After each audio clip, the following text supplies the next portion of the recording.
السلام علیکم. Pakistani studies lecture number 4 جس میں Allama Iqbal and Pakistan ideology or two nations theory کو ڈسکس کریں گے. اس کے بعد Quaid Azam and Pakistan ideology or two nations theory کو ڈسکس کریں گے. اپنی پریویس ویڈیو میں ہم ٹو نیشنز تھیوری کو ڈسکس کر چکے ہیں. تو بڑھتے ہیں اپنے پہلے ٹاپک کی طرف. Allama Muhammad Iqbal and Pakistan ideology or two nations theory. Allama Iqbal نے پاکستان آئیڈیولوجی کو یا ٹو نیشنز تھیوری کو کیسے ایکسپلین کیا، کیا تھاٹس تھی، کیا ویوز، نظریات کیا تھے علامہ اقبال کے.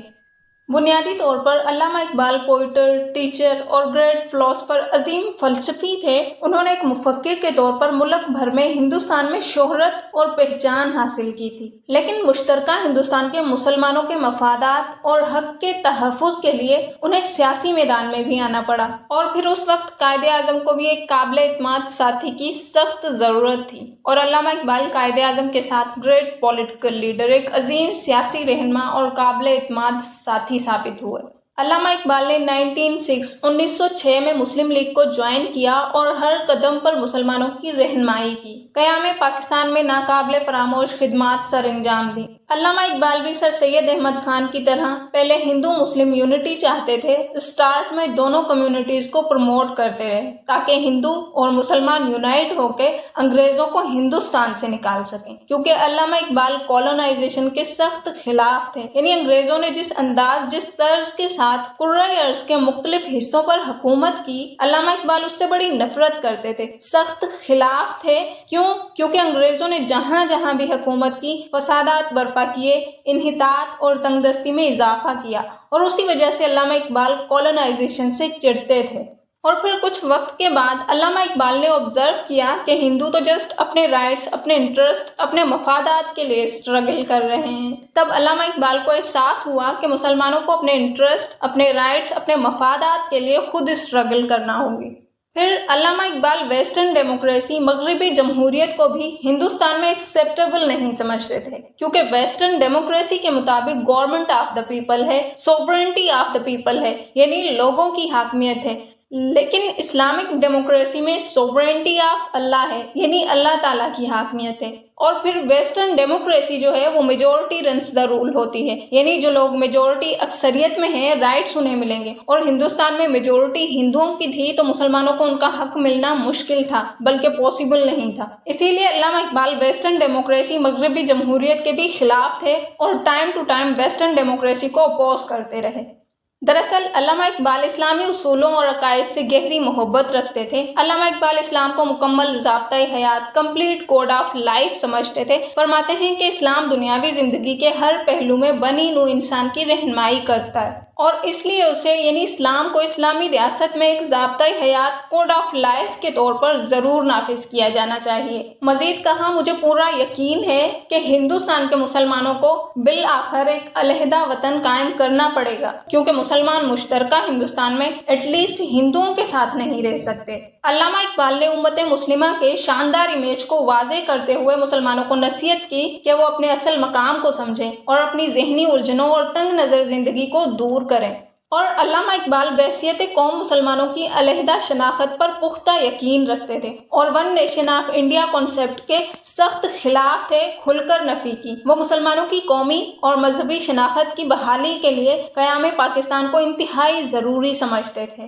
علامہ اقبال نے اناؤنس کیا کہ ہندوستان مختلف زبانوں سے تعلق رکھنے والے اور مختلف مذاہب کے ماننے والے انسانوں کا بر اعظم ہے. یکساں ہندوستان کے تصور پر آئین، کانسٹیٹیوشن کی بنیاد رکھنا، اسے سول وار، خانہ جنگی کے لیے تیار کرنا ہے. علامہ اقبال فیڈرل سسٹم، وفاقی نظام پر یقین رکھتے تھے اور اسے موجودہ حالات میں ہندوستان کے لیے ایک مثالی نظام سمجھتے تھے، اور کہا، میں کبھی نہیں چاہوں گا کہ ہندوستان کے مسلمان ایک ایسے نظام پر متفق ہوں جو ایک حقیقی فیڈریشن کے اصولوں کے خلاف ہو، نفی کرتا ہو.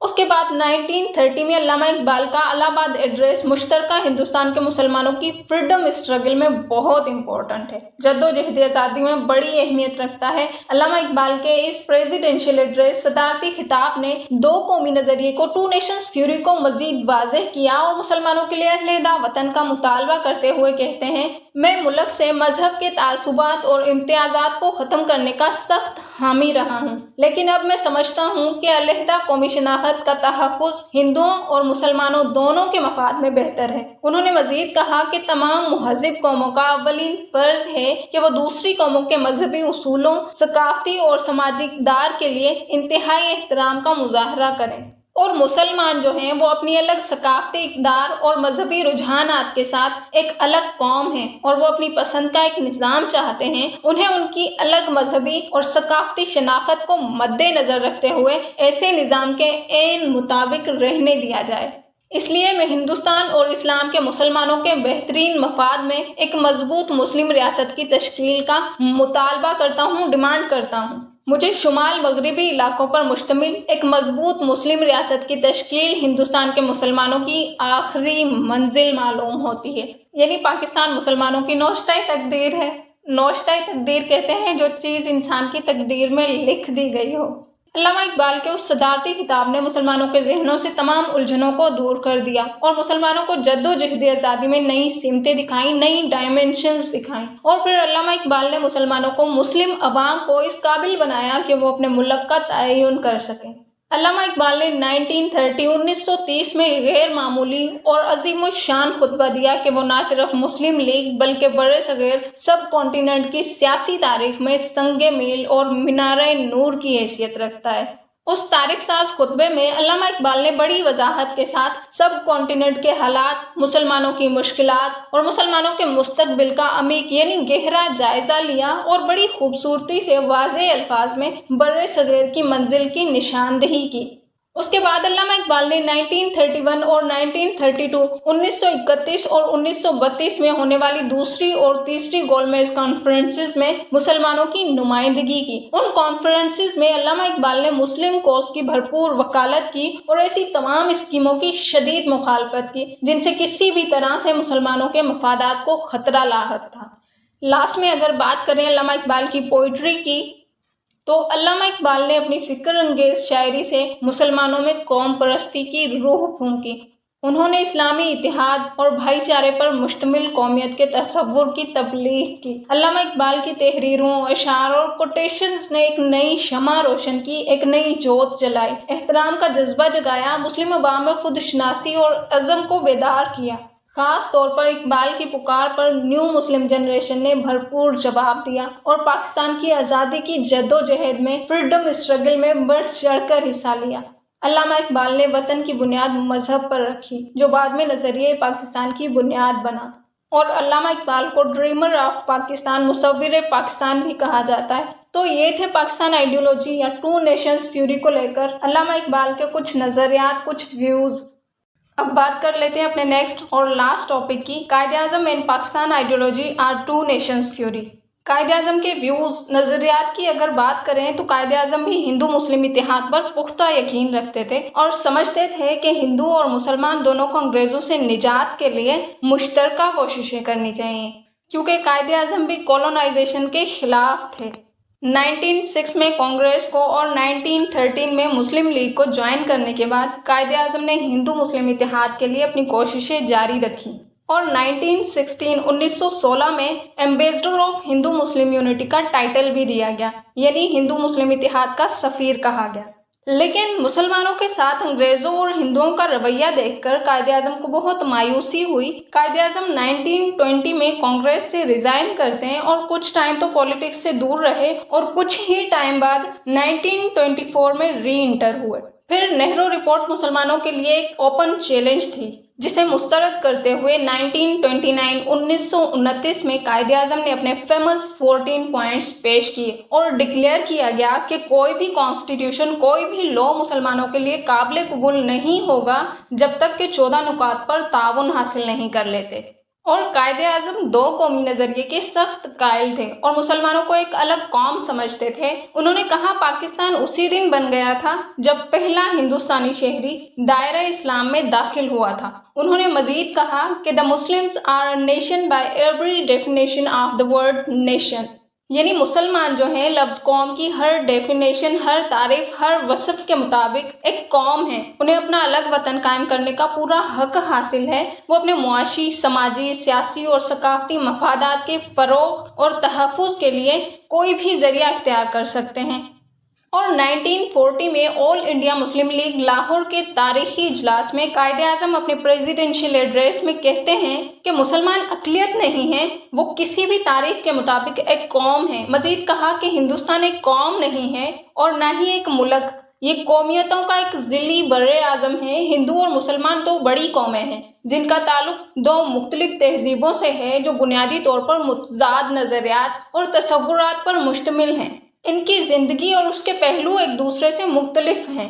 قائد اعظم کا ماننا تھا کہ اسلام ہی ملت مسلمہ کو متحد یونائٹ کرنے والی واحد قوت ہے۔ کہتے ہیں کہ وہ کون سا رشتہ ہے جو مسلمانوں کو یکجا کر دیتا ہے، کون سی وہ مضبوط چٹان ہے جس پر مسلمانوں کی عمارت کھڑی ہوئی ہے، جو امت مسلمہ کو بنیاد فراہم کرنے والا اینکر ہے۔ وہ رشتہ، وہ اینکر اور وہ چٹان ایک اور واحد قرآن کریم ہے۔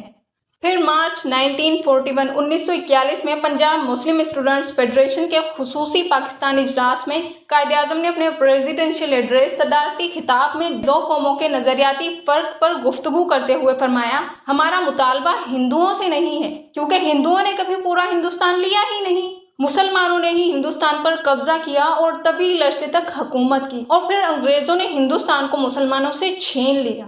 اس لیے ہم ہندوؤں سے کچھ نہیں مانگ رہے، ہمارا مطالبہ انگریزوں سے ہے جو قبضہ کیے ہوئے ہیں۔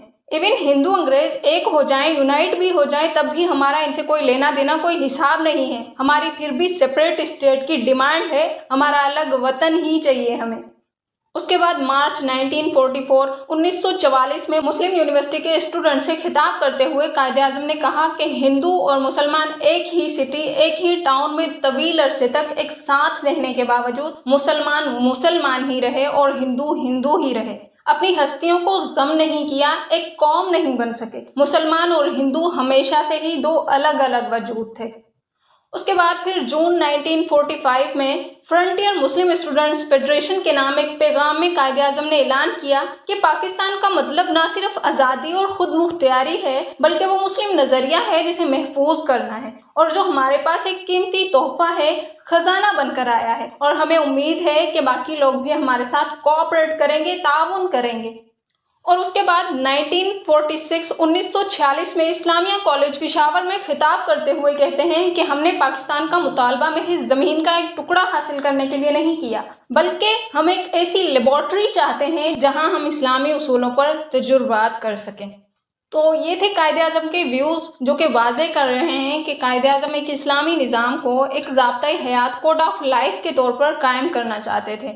آفٹر آل قائد اعظم اور علامہ اقبال کے نظریات کو دیکھنے کے بعد پتہ چلتا ہے کہ سب کانٹیننٹ بر صغیر کے مسلمانوں کے لیے پاکستان کا مطالبہ ان کے سیاسی اور ثقافتی تشخص کے لیے ان کے گہرے جذبات کا اظہار تھا۔ یاد رکھیے گا، اسلام کے دائرے میں شامل ہونے والے تمام انسان مل کر مسلمانوں کی ایک قوم بنتے ہیں۔ اپنے دین، اپنے مذہب کی پیروی اور اس پر عمل کرنے اور اسلام کو برقرار رکھنے سے ہی ہماری قوم ایک قوم ہے۔ سو انٹل نیکسٹ ویڈیو، اپنا ڈھیر سا خیال رکھیے گا۔ اللہ حافظ۔